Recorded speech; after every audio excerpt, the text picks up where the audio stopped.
Olvídense de las viejas leyendas del crimen organizado, donde un solo capo carismático o apodos grandilocuentes dictan el rumbo. Lo que están a punto de descubrir es la fría y calculada ingeniería detrás de una nueva fuerza que ha reescrito las reglas, transformando el occidente de México en un laboratorio de asalto criminal ya a principios de la siguiente década. Imaginen Jalisco entre los años 2009 y 2010, sobre los escombros de lo que fue el cártel de Milenio. Rutas, personas y la recaudación de fondos se reorganizaban frenéticamente. En el éter, códigos de radio crujían mientras pequeños grupos se reunían y dispersaban en la oscuridad, sentando así las bases de lo que pronto sería conocido como el Cártel de Jalisco Nueva Generación. Aquí el método eclipsaba al mito. Primero asegurar los nodos, luego activar rutas duplicadas y solo después ejecutar actos de intimidación. Así, cada puente, puerto y cruce de camino se enteraría del nuevo orden sin necesidad de anuncios superfluos.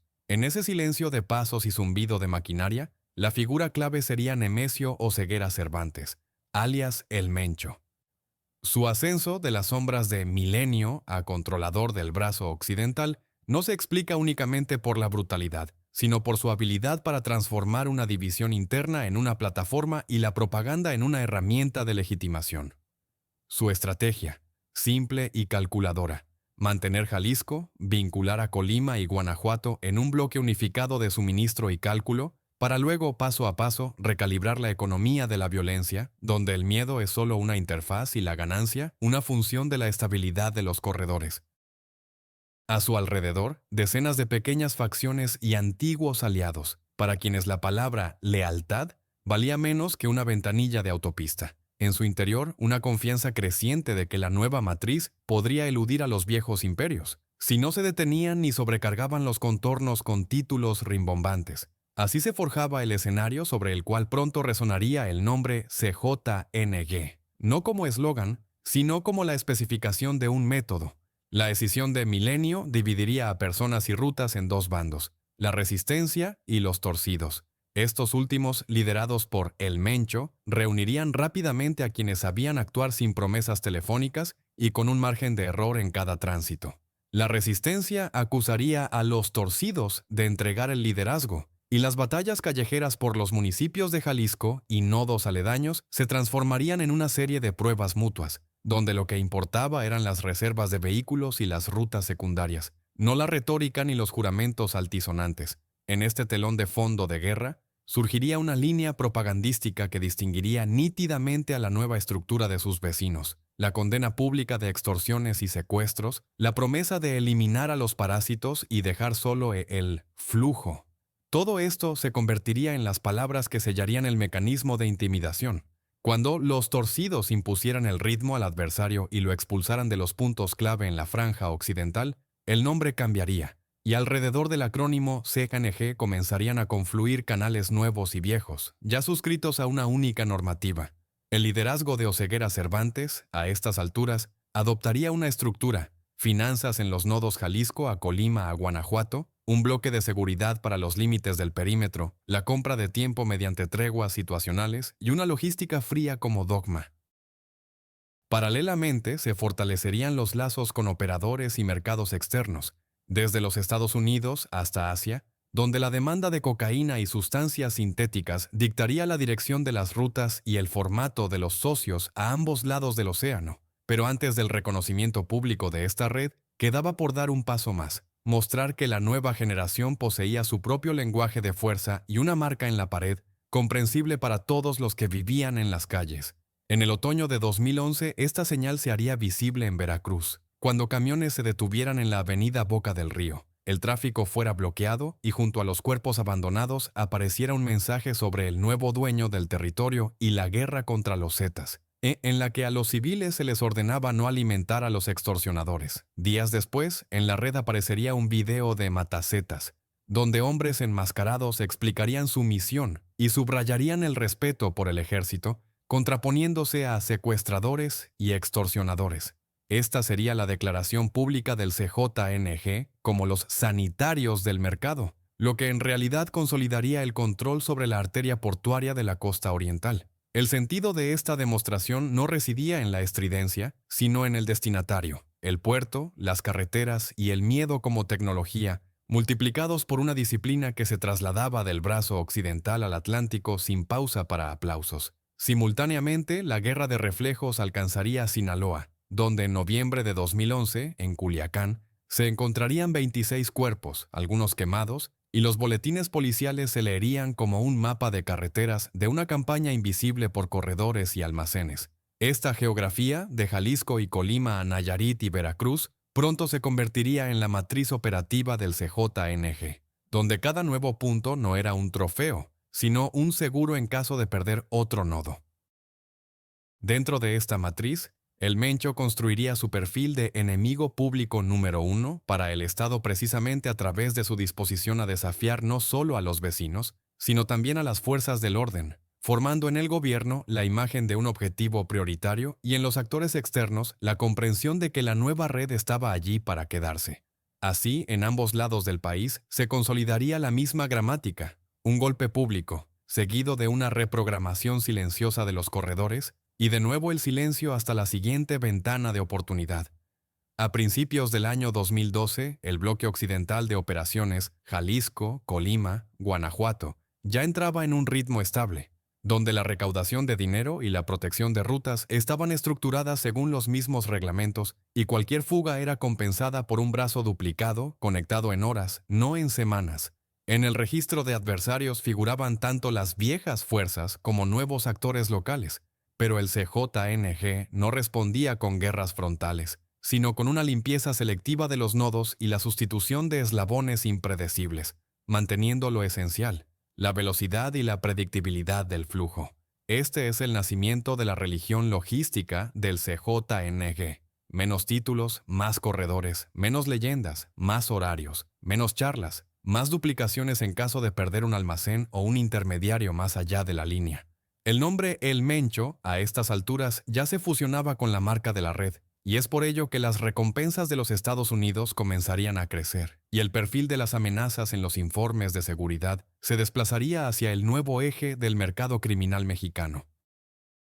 Pero antes de que estas cifras se convirtieran en titulares, un hecho se consolidaría en el mapa. El CJNG no era un destello, sino un sistema capaz de sobrevivir a la eliminación de comandantes y a la intercepción de cargas, porque en su base no había un culto, sino un programa multiplicable. Y de esta base, el siguiente paso hacia la escalada era corto, cuando el lenguaje de las demostraciones cambiaría al de la confrontación directa con el Estado, desde los bloqueos de carreteras hasta el helicóptero derribado en las colinas de Jalisco, donde se pondría a prueba toda la matriz construida. Es ahí donde nos lleva la línea del tiempo, iniciada en el ruido de los códigos de radio de Milenio y confluida en el cuerpo ininterrumpido del CJNG, donde cada eslabón es parte de una única consola de control del flujo. A principios del año 2011, la nueva estructura de la franja occidental había logrado reorganizarse, no con eslóganes, sino con la reparación de corredores y fondos, y fue entonces cuando su presencia se hizo sentir por primera vez con fuerza en el Atlántico, en Veracruz, donde el puerto, las carreteras y los nodos municipales conectaban las palancas de la extorsión con el tránsito de personas y mercancías, creando un escenario ideal para una demostración de fuerza y de un nuevo orden en territorio ajeno. Partiendo de Jalisco y Colima, la red de Nemesio Oseguera Cervantes, el Mencho, comenzó a sondear la costa oriental, elevando la apuesta con ataques selectivos y mensajes públicos destinados a dos interlocutores simultáneamente, a los competidores, especialmente los Zetas, y a los ciudadanos, cansados de secuestros y pagos por el aire. El cálculo interno era simple. Si se imponía el lenguaje de las demostraciones y se vinculaba a una retórica anti-extorsión, los mercados e intermediarios locales aceptarían más rápidamente el nuevo protocolo, y las fuerzas del orden, más tarde de lo deseado, comenzarían a reconstruir el panorama a partir de fragmentos, quedando ya rezagadas respecto a los hechos. Bajo esta lógica, septiembre de 2011 se convirtió en la fecha en que la red técnica dibujó por primera vez una señal en la pared que sería comprendida por todos los participantes en el juego, tanto por quienes ganaban en el puerto como por quienes se enteraban de las noticias a través de las narcomantas en los puentes urbanos. El 29 de septiembre de 2011, 2 camiones se detuvieron en una concurrida carretera de Boca del Río, en Veracruz. Las puertas se abrieron de golpe y en su interior se encontraron los cuerpos de 35 personas, algunas con signos de tortura, y junto a ellos aparecieron notas en las que resonaba el motivo de la limpieza de la ciudad de extorsionadores, lo que transformó instantáneamente el episodio de masacre en una advertencia pública a los competidores. Ya al día siguiente, el descubrimiento sería reportado por los medios federales y locales, y en el transcurso de la semana se desplegarían fuerzas adicionales, ya que el nivel de brutalidad y la puesta en escena simbólica indicarían la intervención de actores externos que reclamaban la reescritura de las reglas en el estado portuario. Para el CJNG, este episodio se convirtió en la tarjeta de presentación de la nueva generación. Una demostración de control sobre un nodo logístico sincronizada con la política anti-Zetas, donde la intimidación se acompañaba de la promesa de proteger a los civiles de la extorsión. Un juego en dos frentes, familiar para los comandantes en el campo, pero rara vez llevado a una ejecución tan públicamente limpia. El puerto, al que conducían carreteras, almacenes y nodos urbanos, recordaba no solo la escala sino también la firma, una estructura que hablaba el lenguaje de los sanitarios del mercado y consideraba el crimen no una tragedia, sino una señal de cambio de propiedad. Pronto aparecería una declaración en video de Matazetas. Un grupo enmascarado asumiría el papel de purificadores, enfatizaría el respeto por el ejército y la policía y prometería no tocar a los civiles, estilizando la campaña como una cacería contra los Zetas, es decir, una fuerza extremadamente odiada por los ciudadanos debido a los secuestros y la extorsión generalizada. Con esta conexión entre símbolo y texto, la nueva red reforzaría la tesis principal de la campaña oriental. No vinimos por ustedes, vinimos por ellos. Y en esta sustitución del interlocutor, el miedo se convertiría en una herramienta de disciplina no solo para la calle, sino también para los pequeños socios, acostumbrados a pagar a dos amos. A través de tal arquitectura pública, el CJNG resolvería simultáneamente tres tareas: expulsar a los Zetas de los puntos clave de Veracruz, eliminar parte de la resistencia social a los nuevos gracias a la retórica antiextorsión y enviar un mensaje al occidente de que los corredores podían reconfigurarse sin largas guerras por cada calle. En el mapa, esto significaba el puerto bajo presión, las carreteras bajo vigilancia, los municipios bajo una serie de limpiezas selectivas, cada una de las cuales iba acompañada de narcomensajes y rápidamente consolidada por arrendamientos, recaudación de dinero y sustitución de eslabones poco fiables. Las semanas siguientes mostrarían que la brutalidad culminante no había sido un destello aislado. En el estado se registrarían nuevos hallazgos de cuerpos, el establecimiento de retenes y desfiles de vehículos abandonados. Y en los boletines criminales se multiplicarían las señales de una guerra por el puerto y las arterias adyacentes. En la narrativa, el CJNG continuaría vendiendo la imagen de sanitarios, manteniendo la distinción entre contrabando y parasitismo dentro del mercado. Precisamente esa retórica que reducía los costos sociales de entrada en un territorio ajeno, mientras el módulo de fuerza alcanzaba los puntos de apoyo. Para los Zetas, esto significaría un frente en dos direcciones, el occidente retrasado y un nuevo contorno oriental, y la necesidad de extender la cobertura sobre los socios minoristas, que pasarían bajo el mando de quienes secuestraban con menos frecuencia y pagaban más rápido. Para Sinaloa, que hasta hace poco dominaba las narrativas sobre la gran política del mercado, un crecimiento inesperado de un competidor que operaba corredores antes que nombres y que estaba dispuesto a configurar la geografía como un proyecto de ingeniería, donde cada cruce estaba duplicado y el miedo se exponía como interfaz. A principios del año 2012, esta campaña oriental se consolidó en los informes como una nueva realidad. La presencia del CJNG sería notada no solo en Jalisco y Colima, sino también en Veracruz, donde la renta portuaria y el acceso a las rutas atlánticas se convirtieron en un multiplicador de fuerza incluso para un actor que creció en los brazos pacíficos. Paralelamente, desde el núcleo occidental, se golpearían los nodos en la frontera entre los estados y las áreas urbanas, a través de los cuales se podía interceptar la calle sin una guerra total. La velocidad de cambio de los contratistas y la sustitución de los cajeros comenzaron a producir precisamente ese efecto de ocupación silenciosa que era más valioso que el ruido mediático. Los nombres en esta geografía eran importantes, pero aún más importante era el registro de las acciones. Menos enfrentamientos frontales, más frías limpiezas selectivas, mensajes públicos y la inclusión inmediata de las cajas locales en una contabilidad unificada, donde cada porcentaje era registrado y comparado con el programa de entregas. A nivel simbólico, el CJNG mantendría una clara distinción entre sí mismo y los Zetas. El primero hablaría en nombre del mercado. El segundo permanecería en la memoria como sinónimo de secuestros, y este contraste asimétrico funcionaría más que cualquier atentado individual. Así, el brazo oriental consolidaría la fórmula principal de la nueva generación: demostración, mensaje, reprogramación, y de nuevo el silencio, en el que cambiaban rutas y acuerdos y no solo letreros y apodos. El shock público de Veracruz, que formó en la ciudad y en el país una nueva imagen de fuerza, se convertiría para el CJNG en lo mismo que en su momento fueron las operaciones demostrativas de los viejos imperios: un boleto de entrada a una mesa más grande, donde se decidía no quién hacía más ruido, sino quién era más estable ante las pérdidas de nodos y personas. Y es precisamente desde esta posición que la red de Jalisco pasaría a la siguiente fase: la transformación de los puntos de presencia en un cinturón continuo desde los puertos del Pacífico hasta los estados centrales,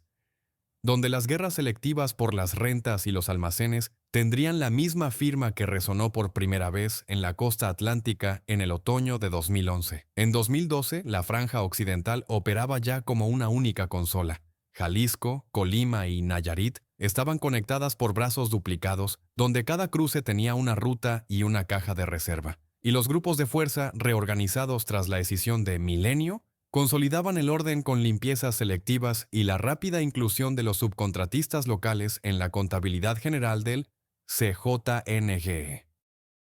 En este contexto, el Mencho convertía el impulso de la campaña oriental en una modalidad de expansión planificada, orientada no a trofeos clamorosos, sino a la estabilidad del flujo, los puertos del Pacífico, las carreteras hacia la altiplanicie central y los nodos urbanos, a través de los cuales pasaban adquisiciones, almacenamiento, recaudación de rentas y alineación de cuotas con los pequeños socios. Los focos aislados de resistencia aquí no requerían un frente, se apagaban con el cambio de cajeros. Un ataque a los depósitos logísticos y demostraciones dirigidas no solo a los adversarios, sino también a los intermediarios titubeantes, para quienes la nueva generación significaba regularidad y menor probabilidad de secuestros por un porcentaje no pagado a tiempo. Así se formaba el perfil ingenieril del CJNG, en el que el miedo era una interfaz, no un objetivo, y los corredores eran un bien que no podía mantenerse sin duplicados, existencias y conexiones de reserva con los operadores a ambos lados de la frontera.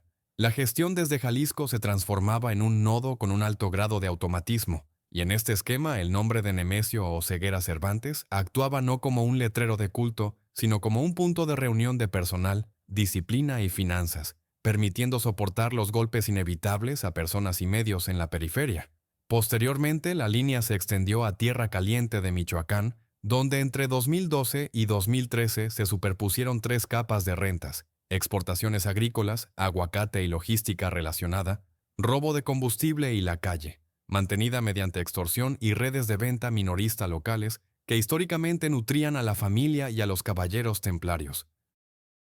Aquí el CJNG actuaba en una configuración familiar: entrada mediante ataques selectivos a los nodos de extorsión, conexión paralela a las rutas comerciales y un trabajo meticuloso con los grupos de autodefensa, que en 2013 comenzaron a surgir de las comunidades rurales como respuesta a secuestros, represiones y al impuesto del miedo. Las alianzas eran situacionales y pragmáticas: intercambio de información y corredores por un papel sanitario en la erradicación de las prácticas más tóxicas, y luego la sustitución de los eslabones intermedios por aquellos que se ajustaban al programa del CJNG y no obstaculizaban la recaudación. En los municipios de Aguililla, Buenavista Tomatlán y Apatzingán, los marcadores del cambio de equilibrio fueron los retenes de las viejas bandas que desaparecían y los silenciosos recolectores que aparecían, además de la creciente predictibilidad de los envíos, lo que para el mercado significaba más que grandes declaraciones. En la ecuación de Michoacán ganaba quien estabilizaba más rápidamente el flujo y reducía la tasa del caos. Y es sobre esta base que el CEJNG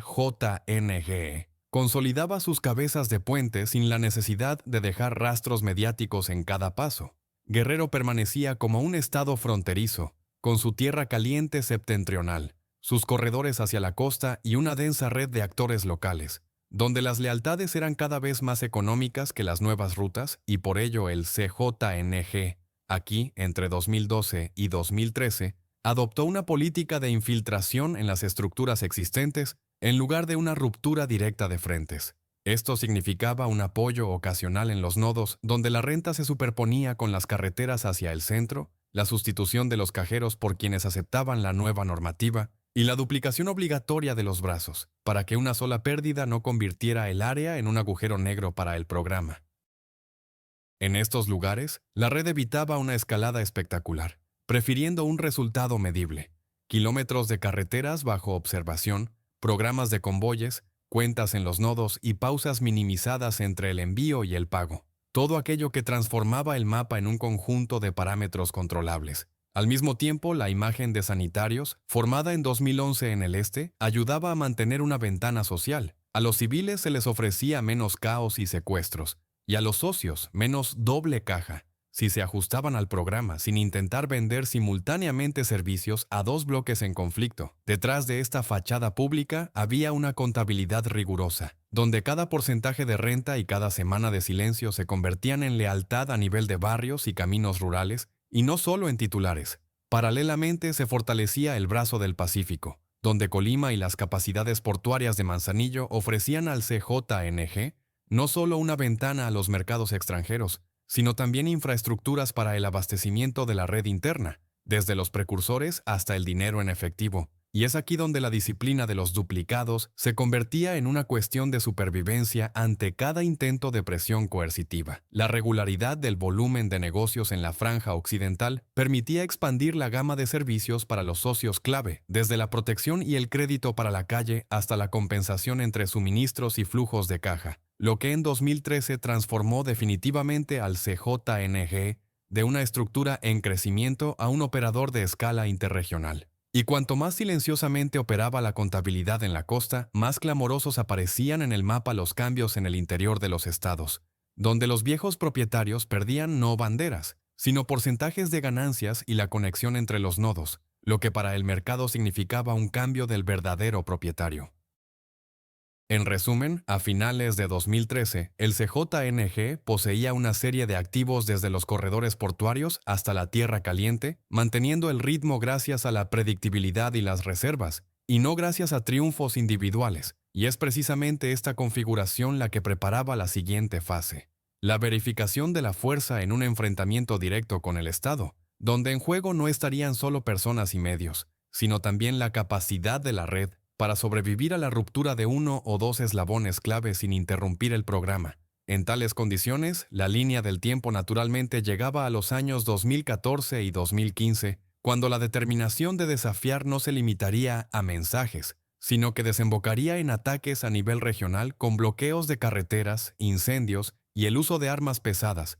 una prueba de resistencia para toda la religión logística, ensamblada desde 2010 hasta 2013. A principios de 2015, el mapa de la franja occidental aparecía consolidado y estable, y es en tal estado que la red de Jalisco encontró la operación de las fuerzas federales, dirigida a interceptar el control y arrestar a la cúpula, lo que automáticamente elevó la apuesta a un nivel de enfrentamiento directo entre la logística y el Estado en las carreteras del Estado y en los municipios fronterizos aledaños. La mañana del 1 de mayo de 2015 registró un momento que entró en la crónica. En la zona de Villa Purificación, un helicóptero del ejército, involucrado en la Operación Jalisco, fue alcanzado por fuego terrestre durante un intento de intercepción, y la aeronave se precipitó confirmando a todos los participantes que la nueva generación no tenía miedo de abrir fuego contra objetivos aéreos y de frustrar sobre la marcha el plan de captura armada. Este enfrentamiento aéreo se convirtió en el símbolo clave del día, cuando ataques y bloqueos se produjeron no solo en Jalisco, sino también en los territorios adyacentes, y las señales de alarma se extendieron a lo largo de todo el eje oeste-centro, transformando las limpiezas rutinarias en una lucha de horas por el control de carreteras, puentes y nodos urbanos. Los boletines internacionales señalaron que el helicóptero había sido alcanzado por fuego de un grupo criminal durante una operación antinarco. Y es precisamente este episodio el que obligó a las fuerzas federales a aumentar su presencia y a reorganizar las tácticas en tiempo real. Por la tarde, la serie de narcobloqueos sincronizados e incendios de vehículos continuó. Camiones y autobuses se convirtieron en barricadas en las salidas, en los cruces y alrededor de los enlaces estratégicos, y a lo largo de las autopistas estallaron focos que obligaron a los civiles a dar la vuelta y buscar rutas alternativas, mientras las fuerzas del orden reconstruían el panorama e intentaban cortar el cordón de sabotajes.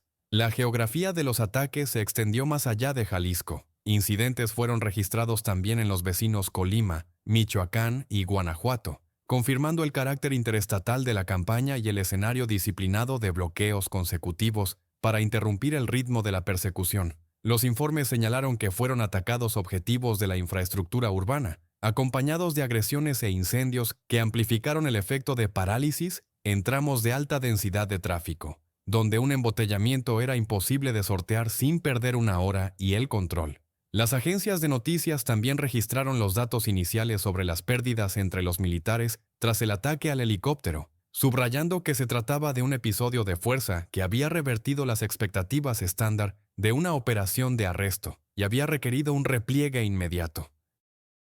La noche del mismo día quedó claro que el CJNG había integrado los bloqueos urbanos en su mapa de presión, utilizando breves ventanas para desmantelar puntos de apoyo en las carreteras y desviar a las fuerzas de las direcciones clave, por las cuales se intentaba interceptar el mando. La BBC subrayó en particular que el episodio del impacto al helicóptero, en el contexto de la campaña urbana, se convirtió en un punto de inflexión en la evaluación de la capacidad de combate de las redes del nivel del CJNG y de su disposición a utilizar medios pesados contra objetivos aéreos con el apoyo de maniobras terrestres. A nivel estratégico, esto significó un desplazamiento del centro de gravedad del duelo por la calle al control del ritmo y la ruta de la persecución armada. Bloquear, incendiar, disolverse, reunir nuevamente un bloqueo y repetir el ciclo hasta que los recursos de la operación se agotaran o hasta que el perseguidor abriera flancos vulnerables. Este ritmo de bloqueos funcionó porque jugaba contra el programa de las fuerzas del orden y del tráfico civil simultáneamente y por lo tanto multiplicaba el efecto de cada foco en una aritmética de retrasos, donde 5 minutos en un cruce se transformaban en una hora en el siguiente. La afirmación del CJNG como una red capaz de llevar a cabo una defensa multipunto con episodios ofensivos se consolidaría por la rapidez con la que los retenes y las barricadas surgían en los nodos de alta capacidad y cuán rápidamente se apagaban después de la ruptura de las fuerzas del orden, dejando atrás carcasas quemadas de vehículos y perímetros vacíos. Fue precisamente en tal configuración que los federales aumentaron su presencia y extendieron el perímetro de la operación más allá de los objetivos primarios, transformando el episodio en una campaña prolongada con rastreos, incursiones selectivas y redistribución de refuerzos en las áreas más difíciles.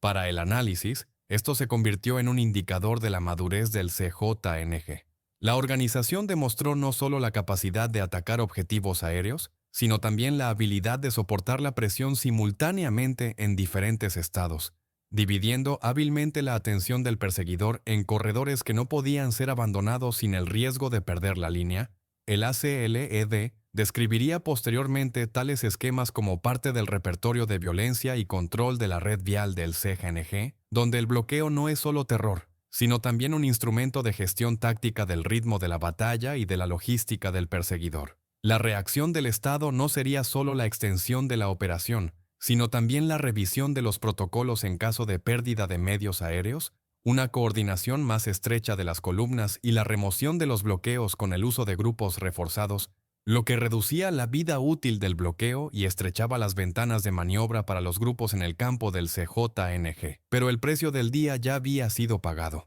Se demostró que la nueva generación estaba lista y era capaz de romper escenarios que ayer parecían seguros, desde la admisibilidad de los vuelos a baja altura hasta la fiabilidad de la red urbana como aliado natural de las fuerzas del orden. En este sentido, el 1 de mayo de 2015 no fue un culmen, sino el inicio de una nueva fase, en la que cada posterior intervención del Estado en la franja occidental tenía en cuenta el riesgo de una respuesta contundente y cada siguiente paso del CJNG se basaba en la confianza de que el ritmo de los bloqueos podía frustrar incluso una operación cuidadosamente preparada. Y es precisamente esta nueva matemática del conflicto la confrontación entre horarios, rutas y ventanas de tiempo, la que prepararía la transición de la red del estatus de controlador regional al de competidor nacional, que en los años siguientes sería notado en los boletines internacionales y en los análisis como un salto de una estructura capaz de competir con Sinaloa en escala y ritmo parejos. Para el año 2016, la red de Jalisco se transformó de controladora regional de corredores a aspirante a la escala nacional, y esto se reflejaba no en eslóganes, sino en secos informes: aumento del número de grupos armados, expansión del portafolio de rentas y agresiva expulsión de los competidores de los nodos municipales en las franjas occidentales y centrales de México. Reuters, en octubre de 2016, registró la fórmula clave de este salto. La combinación de brutalidad demostrativa y corrupción en los puntos de decisión aceleraba la conquista de los corredores más rápidamente de lo que las fuerzas del orden lograban establecer una presencia estable. Y la lógica económica de las sustancias sintéticas añadía volumen de negocios donde antes solo alimentaban las líneas de cocaína. La apuesta del CJNG por la metanfetamina y los precursores para los puertos del Pacífico transformaba a Colima y los nodos costeros en infraestructuras críticas, donde cada semana de envíos estables valía más que una sola bandera en el mapa. Es aquí donde la disciplina de los duplicados, rutas, cajas y almacenes de reserva permitía sobrevivir a incursiones y arrestos sin perder el ritmo, lo que distinguía a la nueva generación de los viejos imperios de tipo personalista. En el mapa político, esto significaba el paso de un culto al líder a una religión de la logística, donde el nombre El Mencho se convertía no tanto en una leyenda, sino en un signo de garantía para los subcontratistas e intermediarios locales, que valoraban no los eslóganes amenazantes, sino la regularidad de los pagos y la mínima tasa del caos. El recuerdo del helicóptero derribado en Jalisco en mayo de 2015 siguió siendo un indicador de la disposición del CJNG para combatir al Estado a nivel tecnológico y de maniobra, estableciendo un parámetro para las subsiguientes campañas de inmovilización de carreteras e interrupción del ritmo de las operaciones de persecución. Entre 2016 y 2017, la geografía de los incidentes en los estados occidentales y centrales se amplió, donde los bloqueos, los incendios y los grupos de asalto funcionaban como los engranajes de una misma máquina, sin una espectacular línea de frente, pero con una clara contabilidad del tiempo y de los riesgos.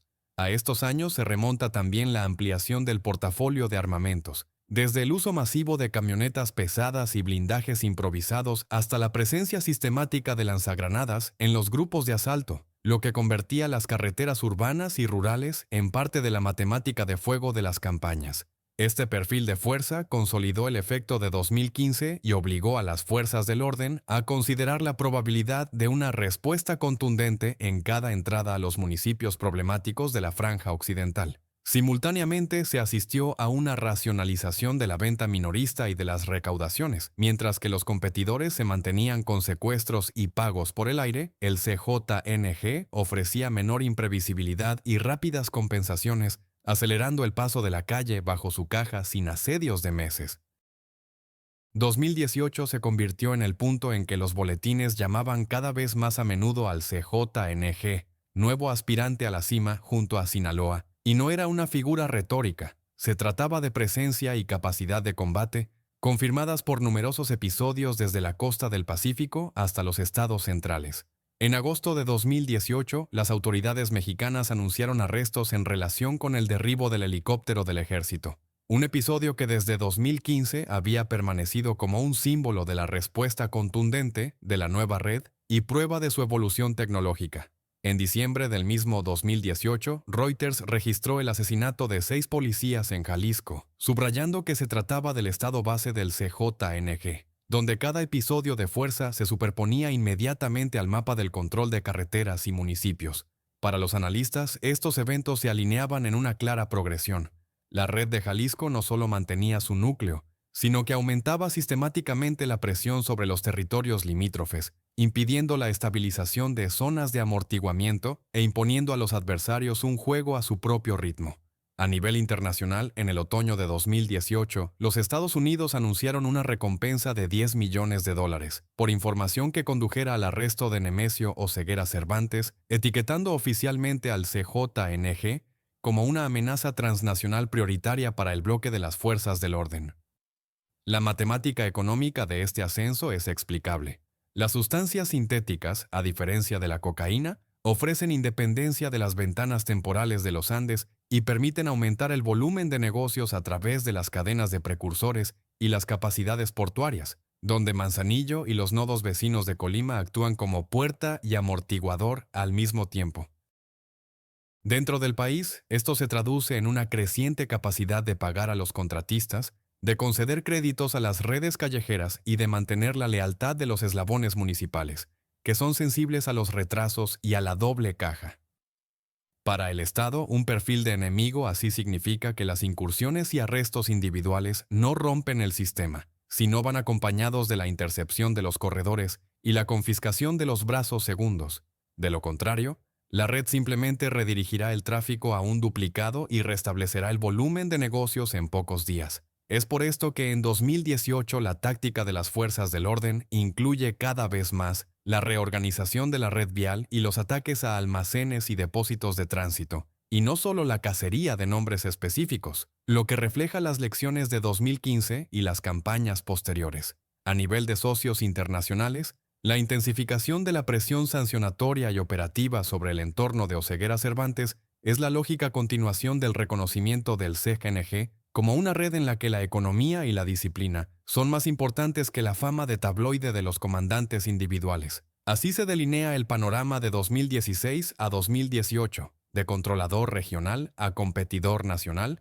de episodios clamorosos a un sistema estable con brazos duplicados que se alimenta de sustancias sintéticas y corredores portuarios y paga por la velocidad reduciendo la tasa del caos para sus socios. El punto de 2018 también define la línea temporal siguiente: la guerra por Guanajuato contra el cártel Santa Rosa de Lima, donde la apuesta por las rentas del combustible y la calle llevará al CJNG al teatro más sangriento del centro de México en los años siguientes. Pero ya antes de la explosión en la Tierra Caliente de Guanajuato, el mapa mostraba claramente: la nueva generación sabía simultáneamente golpear el escaparate y reforzar la contabilidad, y esto en la guerra mexicana siempre había significado una cosa: un juego largo, donde gana no quien hace más ruido, sino quien es más resiliente a la pérdida de nodos y personas. Y la recompensa ya anunciada en los Estados Unidos por El Mencho no sería el final, sino solo una señal pública de que la carrera había entrado en un circuito internacional, donde detrás de cada episodio de guerra callejera hay programas de entrega, porcentajes de renta y horarios portuarios. Desde 2018, el vector desde Jalisco se desplaza de manera selectiva a Guanajuato, donde el robo de combustible, la calle y las rentas locales convergen en un único nodo, y el cártel Santa Rosa de Lima transforma el impuesto a la gasolina y la extorsión en la base del poder a nivel municipal, lo que convierte al Estado en el principal teatro del enfrentamiento entre la nueva generación y el defensor local de los flujos petrolíferos. Bajo esta lógica, el CJNG actúa no como un culto a la fuerza, sino como un ensamblaje de ingeniería: entrada mediante ataque a los nodos de extorsión y a los depósitos logísticos, rápido traspaso de la recaudación bajo una única normativa y brazos duplicados para la salida hacia el centro, de modo que la pérdida de una ramificación no interrumpa el programa, y el miedo siga siendo una interfaz, no un objetivo, como ya se había perfeccionado en la franja occidental. El cálculo interno es sencillo: ofrecer a la calle menos caos y retrasos en los pagos, y a los intermediarios predictibilidad del programa, cortando simultáneamente al SRLC de los ingresos de la gasolina y el comercio minorista y obligándolo a pagar el impuesto de guerra donde antes él mismo lo cobraba, lo que en conjunto reduce el recurso de resistencia más rápidamente que los asedios frontales. Cartográficamente, esto se traduce en presión sobre los nodos municipales con acceso a las carreteras clave, donde 2018 y 2019 llevan a enfrentamientos callejeros, redadas y reorganizaciones de las cajas, después de las cuales los boletines registran una escalada estable de la violencia en el centro de México, y Guanajuato se revela entre los espacios más conflictivos del país. Las emboscadas a las patrullas policiales en los estados centrales indican que la lucha por las rentas ha pasado de la zona gris al asalto directo a las instituciones, y las pérdidas de 2 dígitos en episodios individuales subrayan que el ritmo y la audacia de los ataques crecen en el contexto de la competencia por los nodos de control, donde cada carretera no es solo asfalto, sino un flujo de dinero. En diciembre de 2018, Reuters registra el asesinato de 6 policías en uno de los estados desgarrados por la guerra de los cárteles. Y aunque la geografía de los episodios varía, la tendencia general es clara. Ataques frontales a la policía y bloqueos de las arterias urbanas ya no son una excepción, sino parte de la matemática de fuego de las campañas por el control de los territorios y las rentas. Estos episodios se enmarcan en el repertorio del CJNG, donde el ritmo de los bloqueos y los incendios de vehículos dividen la atención del perseguidor y crean ventanas de maniobra como ya se había experimentado en el occidente y ahora trasladado al centro para frustrar los intentos de las fuerzas del orden de estabilizar los escenarios alrededor de los corredores del combustible. Cada bloqueo de este tipo no es solo terror contra los ciudadanos, sino también un instrumento táctico para aliviar la presión de las áreas vulnerables, que obliga al enemigo a redistribuir las fuerzas y a llegar tarde a los nodos clave, donde en ese momento el cajero cambia y el programa se renegocia. Para 2019, Guanajuato se convirtió en el escenario donde el enfrentamiento entre CJNG y SRLC se transformó en una competencia de resiliencia. ¿Quién mantendría por más tiempo los ingresos del robo de gasolina? ¿Quién sincronizaría más rápidamente la calle? ¿Y quién reemplazaría eficazmente a los intermediarios sin interrupciones en las entregas y en la recaudación? Y esto ya era pura logística, donde los argumentos morales sonaban solo como decoraciones para el recálculo de los porcentajes. El ACLED registró un aumento sistemático de la actividad de la nueva generación en los nodos que cerraban la altiplanicie central, con una posterior difusión de la violencia a lo largo de los corredores hacia el norte y hacia el este, lo que convertía la lucha por el combustible no en un episodio local, sino en un escenario de alcance nacional. Para el SRLC, la presión significaba una contracción del espacio de maniobra, perdiendo la posibilidad de extorsionar impunemente en la calle y de bloquear las entradas de gasolina. Se vio obligado a responder con una brutalidad demostrativa, pero esto por lo general se monetizaba mal a largo plazo y solo aumentaba la atención del Estado sobre áreas y nombres específicos. Por parte del CJNGE estaba la duplicación de los brazos. Por parte del SRLC estaba el conocimiento del territorio y un mosaico de alianzas con pequeños eslabones. Sin embargo, sin un acceso estable a los corredores de flujo, incluso la lealtad más profunda se diluía rápidamente bajo los golpes al bolsillo. El efecto de 2018 en los Estados Unidos, el anuncio de una recompensa de $10 millones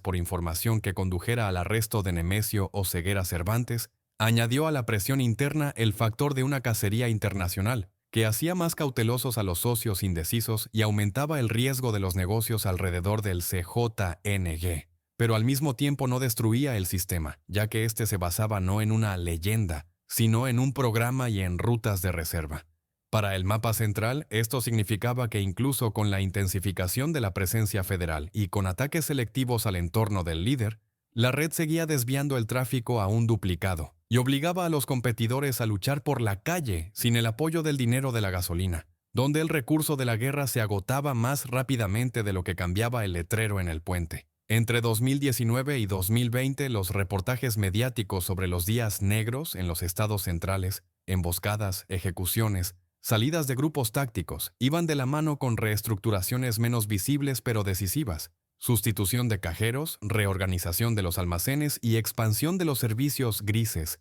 para las redes callejeras, lo que permitía al CJNG mantener el ritmo sin desfiles demostrativos. El resultado de este ciclo es la consolidación de la nueva generación como principal aspirante al control de Guanajuato, donde la línea del frente no pasaba por la periferia de la ciudad, sino por las líneas de suministro y las partidas presupuestarias, y la palabra logística sonaba más fuerte que cualquier apodo.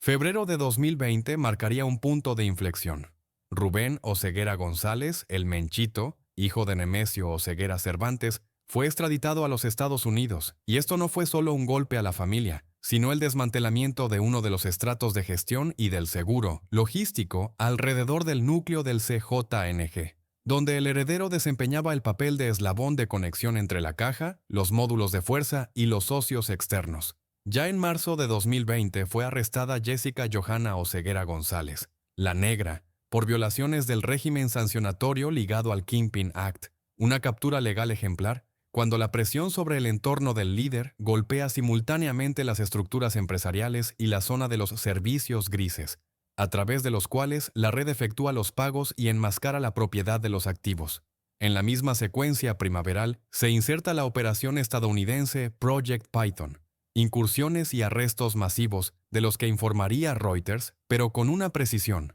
Tales redadas rara vez rompen el núcleo del CJNG si no van acompañadas de la intercepción de corredores y duplicados, porque el sistema vive no de nombres, sino de horarios y brazos de reserva. 2020, en general, sería un periodo en el que la presión externa se reestructuraría de la cacería de leyendas a la matemática del aislamiento logístico. Demandas contra las empresas familiares, listas de sanciones y operaciones sincronizadas en ambos lados de la frontera comenzaron a quemar vacíos alrededor del líder, y no solo su sombra.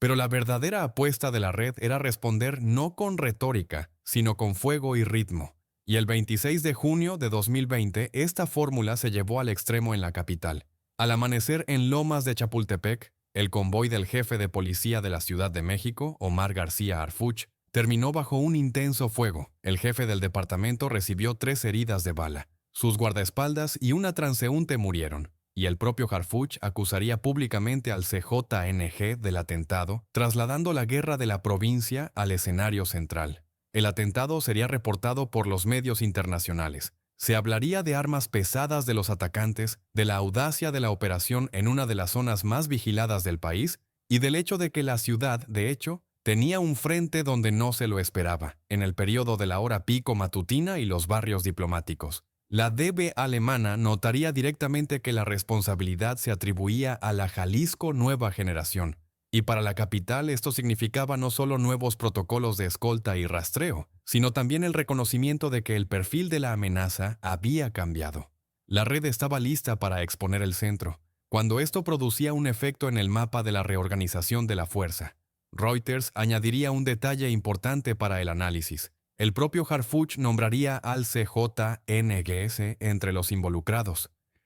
consolidando la priorización política y operativa de esta red en las subsiguientes acciones del bloque de seguridad federal. Este golpe a la capital continuaba lógicamente la línea después de 2015, ritmo de bloqueos, ataques a convoyes y fuego contra objetivos simbólicos. Todo ello forma parte de un único repertorio, donde las arterias urbanas y el tiempo de cambio de rutas se convierten en un campo de batalla tanto como las carreteras rurales y los enlaces portuarios. Para el CJNG, el atentado en la Ciudad de México no era solo una demostración de disposición de fuego, sino también un instrumento de presión sobre la arquitectura de la persecución, que obligaba a las fuerzas del orden a dispersarse entre la capital y los frentes, lo que siempre beneficiaba a la red con duplicados y reservas. Para los Estados Unidos, la primavera-verano de 2020 fue la confirmación de la corrección de la doble estrategia: presión legal sobre el entorno del líder y operaciones externas contra los eslabones de tránsito y financieros del CJNG, aunque las redadas no prometieran una decapitación inmediata de la organización. En el plano público, esto se complementaba con el factor recompensa. Los $10 millones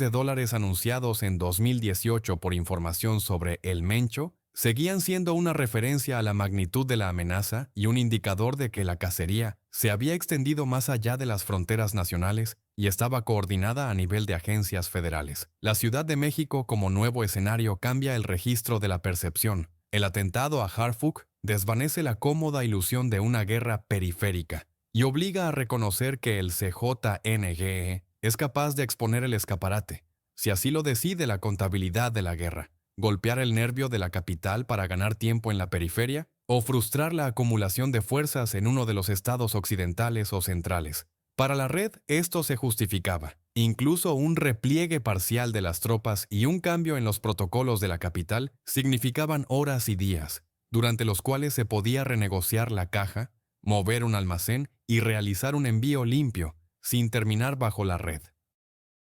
Para el Estado, la respuesta fue simétrica: fortalecimiento de la presencia, extensión de los procesos penales contra el entorno familiar, intercambio de datos con los Estados Unidos e inicio de procedimientos sancionatorios para cerrar los servicios grises y privar al CJNG del seguro habitual en forma de estructuras societarias. El resultado de 2020 en esta lógica es transparente. El ataque a la capital y la presión legal sobre la línea familiar son dos caras de la misma operación para verificar la sostenibilidad de la religión logística del CJNG, y ambos vectores solo confirman que la nueva generación juega a largo plazo, con reservas, duplicados y ventanas de tiempo, donde los episodios de fuerza no son un fin, sino un medio para ganar otro ciclo de programa. Para 2021, la línea desde Jalisco se había adentrado en las colinas rocosas de Tierra Caliente, y es allí, en el municipio de Aguililla, Michoacán, donde los caminos de tierra se transforman en arterias de guerra,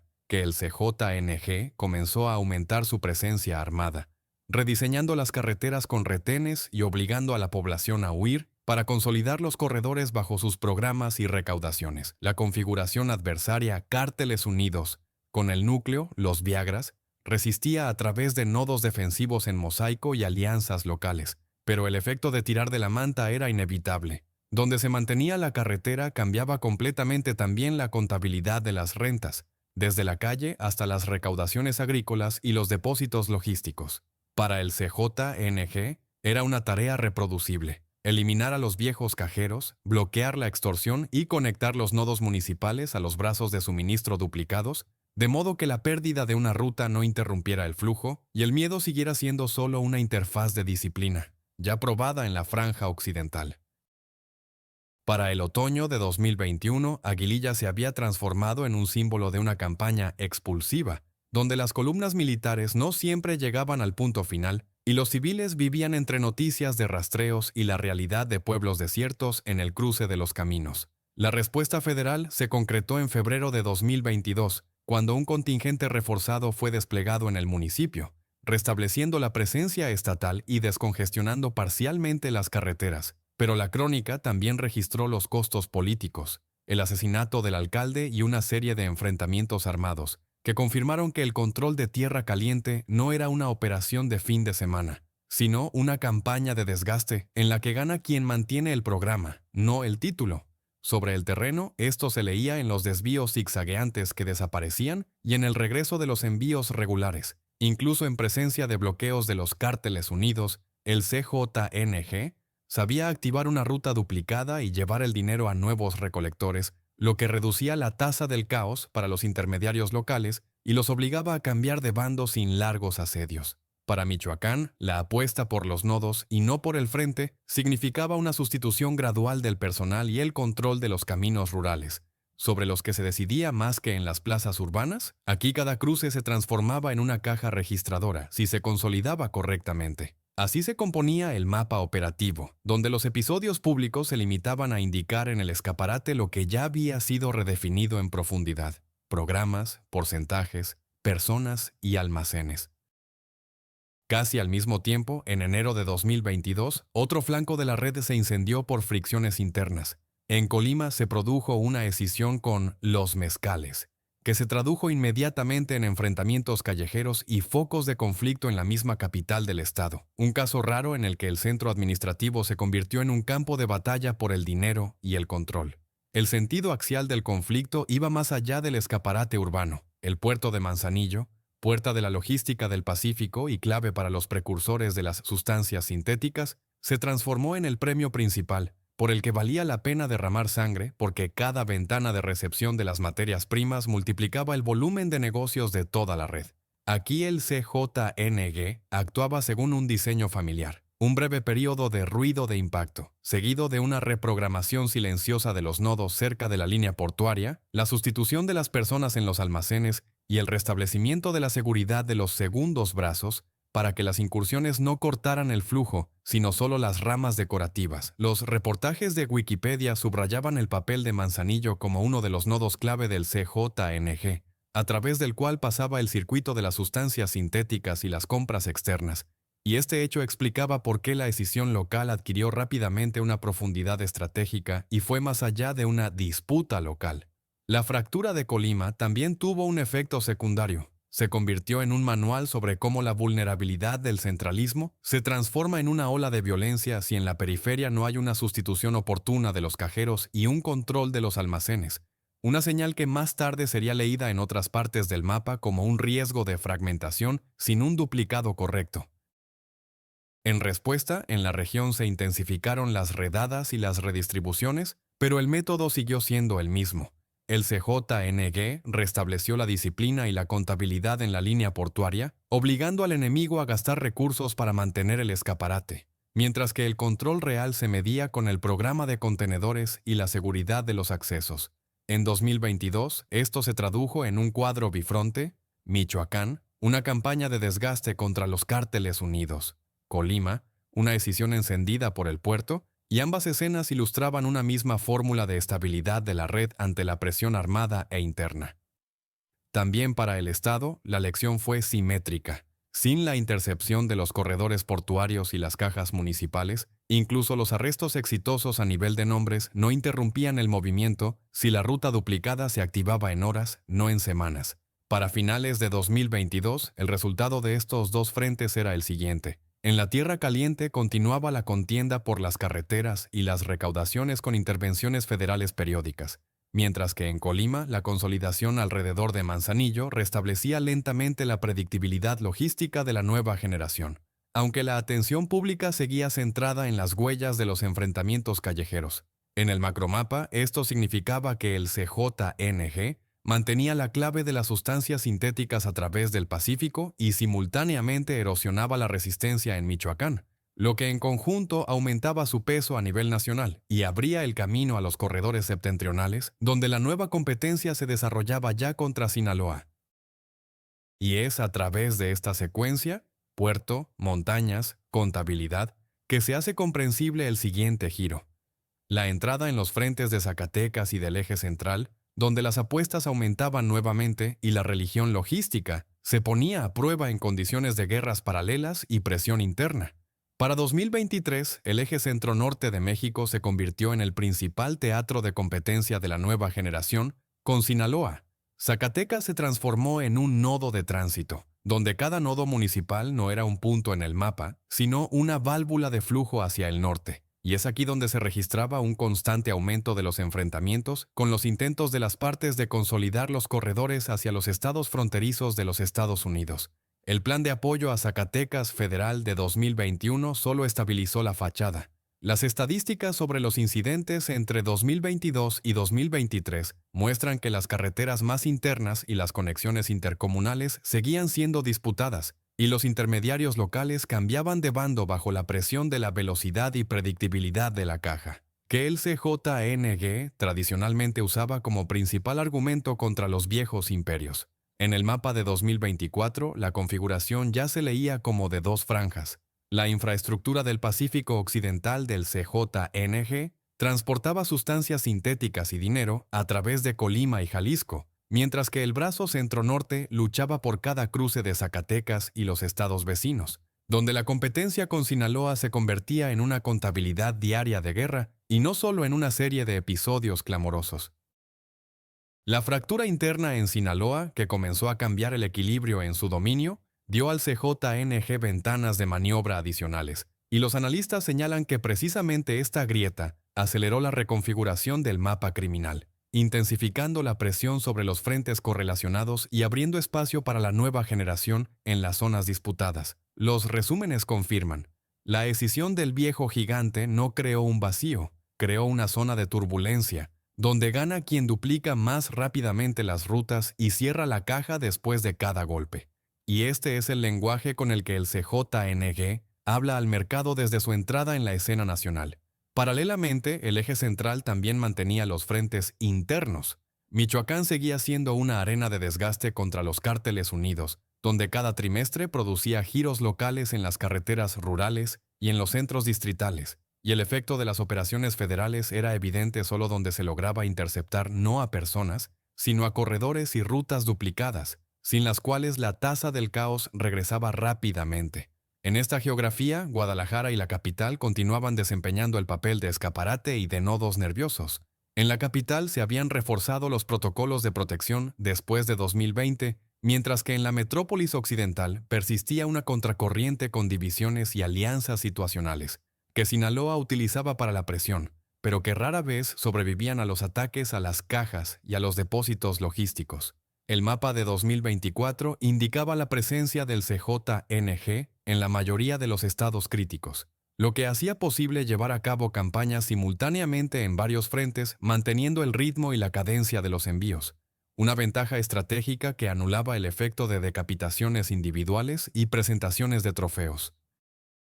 A nivel macrorregional, los informes sobre el panorama de la criminalidad organizada registraban una alta intensidad de los conflictos precisamente donde las cadenas sintéticas se intersecaban con las rutas hacia el norte. Esto no era una casualidad geográfica, sino una consecuencia de la apuesta estructural del CJNG por los puertos y los brazos duplicados hacia la frontera. Para la nueva administración mexicana de 2024 y 2025, esto significaba la necesidad no solo de cazar nombres, sino también de bloquear sistemáticamente los circuitos financieros y logísticos, sin los cuales el perseguidor siempre iría un paso atrás, una conclusión directamente formulada en el análisis sobre la actual redistribución de los frentes. Es en este contexto que la competencia internacional con Sinaloa pasa de un abstracto dueto de dominantes a un régimen de líneas móviles, donde el mismo municipio podía cambiar de cajero 2 veces en un año y el mismo tramo de carretera 3 veces el recorrido y la ventana temporal de los convoyes,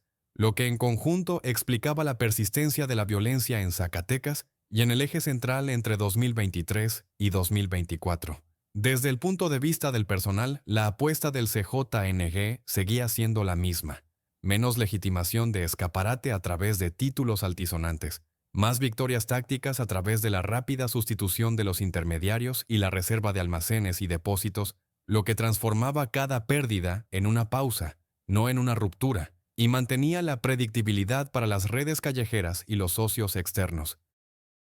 Para Sinaloa, la fractura de 2023 y 2024 añadió un costo de tiempo. En lugar de una respuesta monolítica, llegaron soluciones locales, y donde la velocidad disminuía, la nueva generación no discutía ni competía en símbolos. Simplemente tomaba el nodo y lo cerraba según su programa, dejando a los adversarios el dilema de recuperar o buscar una salida. Para finales de 2024, el panorama general era el siguiente: el CJNG mantenía la columna sintética a través de Manzanillo y los estados occidentales, libraba una guerra de desgaste en el flanco meridional del eje central y simultáneamente presionaba en Zacatecas, aprovechando la turbulencia del competidor y la vulnerabilidad de la táctica federal ligada a las operaciones por nombre. La lógica continuación de esta línea era el fortalecimiento de la presión externa sobre el liderazgo de la red y personalmente sobre Nemesio Oseguera Cervantes, un paso que al final del año recibiría una impronta formal en forma de aumento del umbral de la recompensa,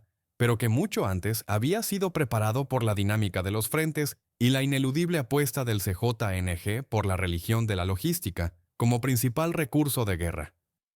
Para los años 2024 y 2025, el círculo se había cerrado. La red, que comenzó sobre las ruinas de Milenio entre 2009 y 2011, que pasó por las demostraciones de Veracruz de 2011 con los matacetas y los narcomensajes públicos, había llegado a la escena nacional como un operador de corredores donde el miedo es una interfaz del orden, no un fin en sí mismo. El cambio de letreros de los torcidos a CJNG se había consolidado no con el culto a una persona, sino con un procedimiento: rutas duplicadas, rápida sustitución de los cajeros y disciplina de los almacenes, que resultó ser más estable que las leyendas habituales y los trofeos clamorosos. Sobre esta matriz se injertaron los puertos del Pacífico y las cadenas sintéticas, donde Manzanillo y la Franja Occidental transformaron la logística en una religión y la renta portuaria en una métrica de fuerza, leída por el programa de contenedores y la seguridad de los accesos. El giro clave llegó al precio del enfrentamiento con el Estado. El 1 de mayo de 2015 en Jalisco, un helicóptero del ejército fue alcanzado por fuego terrestre en el contexto de bloqueos e incendios sincronizados, lo que obligó a las fuerzas del orden a reorganizar las tácticas en el campo y a reconocer un repertorio diferente del enemigo, desde los lanzacohetes hasta el ritmo de los bloqueos, como matemática controlable de la batalla. Este día indicó que las operaciones de persecución ya no funcionaban según las viejas reglas. Las arterias urbanas y el tiempo eran campos de batalla tanto como las carreteras rurales y los enlaces portuarios, y las ventanas de maniobra ahora se medían en horas, no en semanas. Después de 2015, el mapa registró un crecimiento del repertorio armado y la repetición de esquemas, donde el ataque, el bloqueo y la disolución en el tráfico multiplicaban el costo de cada paso del perseguidor. Desde 2016 hasta 2018, el salto del CJNG se midió no en títulos, sino en volumen de negocios. Reuters consolidó la fórmula del rápido ascenso, una combinación de brutalidad demostrativa, corrupción en los nodos decisionales y lógica económica de las sustancias sintéticas, permitió expandir la presencia más rápidamente de lo que las fuerzas del orden lograban estabilizar los perímetros. A nivel internacional, en octubre de 2018, los Estados Unidos ofrecieron $10 millones por información sobre Nemesio Oseguera Cervantes, sincronizando la cacería con el estatus del CJNG como amenaza transnacional clave para el bloque de las fuerzas del orden. Pero ni siquiera el umbral de la recompensa rompió el sistema. Las rutas duplicadas y la reserva de almacenes transformaron los golpes a las personas en pausas, no en un colapso de los horarios. El escenario central de 2018 a 2020 se trasladó a Guanajuato. La guerra por las rentas del combustible con el cártel Santa Rosa de Lima transformó el estado en la zona más caliente del país, donde cada carretera era una válvula de dinero y cada emboscada a la policía era una línea en la contabilidad de la coerción. La lógica de la campaña era pragmática: eliminar la extorsión, reorganizar la calle para la predictibilidad de la caja y agotar los recursos del SRLC, donde ayer él mismo cobraba el impuesto a la gasolina. Menos frentes, más nodos. Simultáneamente, los Estados Unidos reforzaron la presión legal. Las redadas masivas de 2020 y los casos contra el entorno de El Mencho confirmaron que la cacería se había desplazado a corredores, empresas y servicios grises, y no solo a los nombres. El verano de 2020 hizo estallar la ilusión de la periferia. El atentado al jefe de la policía de la Ciudad de México, Omar García Harfuch, con 3 heridas de bala y la pública acusación al CJNG, trasladó la guerra a los barrios de la capital y estableció que la red estaba lista para exponer el centro, si esto cambiaba la aritmética de la persecución. Los boletines europeos y americanos conectaron directamente el ataque a la Jalisco Nueva Generación, registrando un nivel de audacia y armamento raro para una megaciudad, lo que consolidó la prioridad política de la persecución del CJNG en la agenda de seguridad. El escaparate de la capital se convirtió en el nervio a través del cual ambas partes probaron los límites: el Estado, los protocolos y la coordinación de las columnas, la red, la capacidad de sustraer fuerzas de los frentes y ganar horas para la renegociación de las cajas y los almacenes. En 2021 y 2022, el mapa se desarrolló en 2 frentes. En Michoacán, el nodo de Aguililla se convirtió en el símbolo de una campaña de desgaste contra los cárteles unidos, donde las carreteras eran cajas registradoras y la presencia federal regresó con grandes costos, incluidos el asesinato del alcalde y numerosos enfrentamientos. En Colima, la escisión con Los Mezcales se transformó instantáneamente en una lucha por el puerto de Manzanillo, entrada de precursores sintéticos y línea de vida del Pacífico para el CJNG, donde el ruido efímero cubrió la silenciosa reprogramación de la logística portuaria. Ambas historias demostraban una cosa: la vulnerabilidad del centralismo se compensaba con la disciplina de los duplicados. Si el almacén, el acceso y la caja regresaban bajo regulación más rápidamente de lo que el adversario lograba consolidarse. El eje centro-norte de 2023 y 2024, Zacatecas, Aguascalientes, Las Puertas hacia los estados fronterizos, se convirtió en la arena de la contabilidad diaria de la guerra con Sinaloa. Un municipio podía cambiar de cajero 2 veces en un año, y un tramo de carretera 3 veces el período de tiempo de los convoyes. La escisión dentro de Sinaloa dio al CJNG ventanas de maniobra adicionales, que el análisis conecta directamente con la reconfiguración del mapa criminal en algunas zonas y la intensificación de la presión en los frentes conjuntos. Para la nueva Administración Federal de 2025, esto se indica en los informes. Sin bloquear los circuitos logístico-financieros, las operaciones por nombre irán un ciclo atrasadas, y la presión deberá construirse alrededor de puertos, duplicados y cajas municipales. Para finales de 2024, la barrera de recompensa aumentó a $15 millones